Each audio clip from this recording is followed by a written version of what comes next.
മട്ടന്നൂരിൽ നിന്നും ജിസ്നീഷ് ചേരുന്നുണ്ട്. ഡിവൈഎഫ്ഐ നേതാവ് വി കെ സനോജ് വോട്ട് ചെയ്യാൻ എത്തിയിട്ടുണ്ട്. അദ്ദേഹത്തിൻ്റെ പ്രതികരണം ലഭ്യമായിരിക്കും. ജിസ്നീഷ്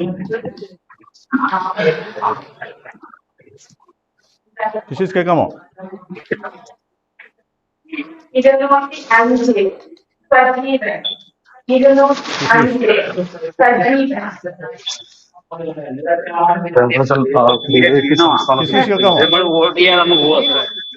ഡിവൈഎഫ്ഐ സംസ്ഥാന സെക്രട്ടറി വി കെ സനോജ് നിലവിൽ വോട്ട് രേഖപ്പെടുത്തിയിരിക്കുന്നു. മാലൂർ പനമ്പറ്റ യു പി സ്കൂളിലെ ബൂത്തിലാണ് അദ്ദേഹം വോട്ട് രേഖപ്പെടുത്തിയിരിക്കുന്നത്. ഭാര്യ ജസ്ന ജയരാജനൊപ്പം അല്പസമയം മുമ്പാണ് അദ്ദേഹം ഇവിടെ വോട്ട് രേഖപ്പെടുത്താൻ എത്തിയിരിക്കുന്നത്. നമ്മുടെ ദൃശ്യങ്ങളിൽ കാണാം സനോജ് വോട്ട് രേഖപ്പെടുത്തി പോളിംഗ് ബൂത്തിൽ നിന്ന് പുറത്തേക്ക് വരികയാണ്. നമുക്ക് അദ്ദേഹത്തിന്റെ പ്രതികരണം കൂടി തേടാം. സനോജ തെരഞ്ഞെടുപ്പ് വോട്ട് രേഖപ്പെടുത്തിയിരിക്കുന്നു. മാലൂരിനെ സംബന്ധിച്ചിടത്തോളം CPM-ന് ഒരുപാട് പിന്തുണയുള്ള ഒരു മേഖല തന്നെയാണ്. CPM-ന്റെ ഒരു കോട്ട തന്നെ പറയും. എങ്ങനെയായിരിക്കും വിജയം? മാലൂർ പഞ്ചായത്തിന്റെ രൂപീകരണം മുതൽ ഇടതുപക്ഷ ജനാധിപത്യ മുന്നണിയാണ് ഇവിടെ തുടർച്ചയായി ഭരണം നടത്തിയിട്ടുള്ളത്. മാലൂരിലെ ജനത ഏറ്റവും സാധാരണക്കാരായിട്ടുള്ള ജനതയാണ്. അവരെല്ലാ കാലത്തും തൊഴിലാളി വർഗ രാഷ്ട്രീയത്തോട് കൂറു കാണിച്ചവരാണ്. മാലൂരിന്റെ സമഗ്ര വികസനത്തിന് ഏറ്റവും ശ്രദ്ധേയമായിട്ടുള്ള പദ്ധതികൾ നടപ്പാക്കിയിട്ടുള്ള കഴിഞ്ഞ 5 വർഷമാണ് കടന്നുപോയത്. ഈ കഴിഞ്ഞ 10 വർഷത്തെ ഇടതുപക്ഷത്തിന്റെ തുടർഭരണത്തിന്റെ കാലയളവിൽ മാലൂർ പഞ്ചായത്തിൽ സമാനതകളില്ലാത്ത വികസന പ്രവർത്തനങ്ങൾ നടത്തിയിട്ടുണ്ട്. ആ സമാനതകളില്ലാത്ത വികസന പ്രവർത്തനങ്ങൾക്ക് ഈ മാലൂരിലെ ജനത കൊടുക്കുന്ന കക്ഷി രാഷ്ട്രീയത്തതീതമായിട്ടുള്ള അംഗീകാരമായിട്ടാണ് ഈ തെരഞ്ഞെടുപ്പിന്റെ വിജയം ഉണ്ടാവുക. അതുകൊണ്ട് കഴിഞ്ഞ വർഷത്തേക്കാൾ കൂടുതൽ സീറ്റുമായി എല്ലാ സീറ്റിലും വിജയിച്ചുകൊണ്ട് മാലൂരിൽ അത്ഭുതകരമായ നിലയിൽ വലിയ വിജയം നമുക്ക് ഉണ്ടാവും. ഇപ്പം ഇന്ന് 2ാം ഘട്ട തെരഞ്ഞെടുപ്പാണ് നടക്കുന്നത്.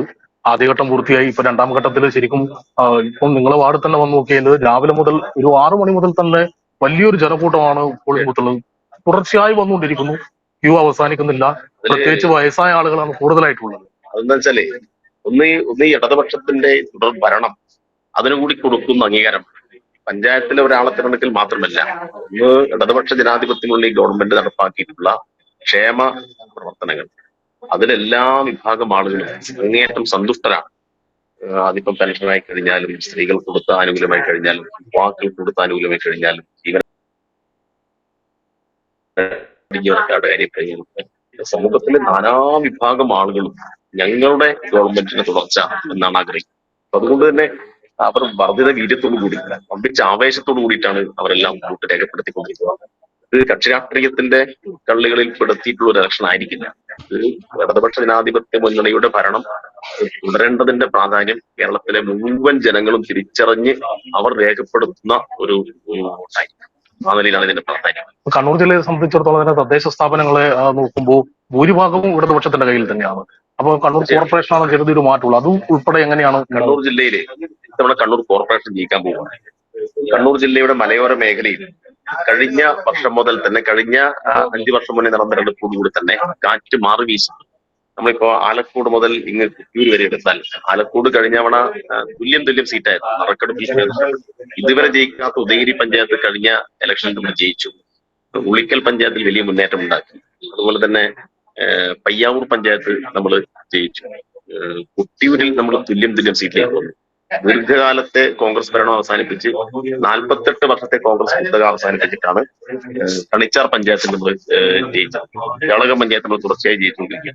അപ്പൊ മലയോര മേഖലയിൽ LDF-ന് ബാലികേറാമല എന്ന് വർഷങ്ങൾക്ക് മുന്നേ മുദ്ര കൂട്ടിയിട്ടുള്ള ഇടങ്ങളിലെ ജനങ്ങൾക്കിടയിൽ വന്നിട്ടുള്ള വലിയ മാറ്റം, ആ മാറ്റത്തിന്റെ തുടക്കമായിരുന്നു കഴിഞ്ഞ ടേമിൽ കണ്ടത്. ഈ തവണത്തോടുകൂടി ആ മാറ്റം പൂർണ്ണമായി LDF-ന് ആധിപത്യമുള്ള നിലയിലേക്ക് ആ മാറ്റം വന്ന് കാണും എന്നാണ് മനസ്സിലാക്കുന്നത്. ഡിവൈഎഫ്ഐന്റെ സംസ്ഥാന സെക്രട്ടറി ആയതുകൊണ്ടാണ് ഇങ്ങനത്തെ ഒരു ചോദ്യം ചോദിക്കുന്നത്.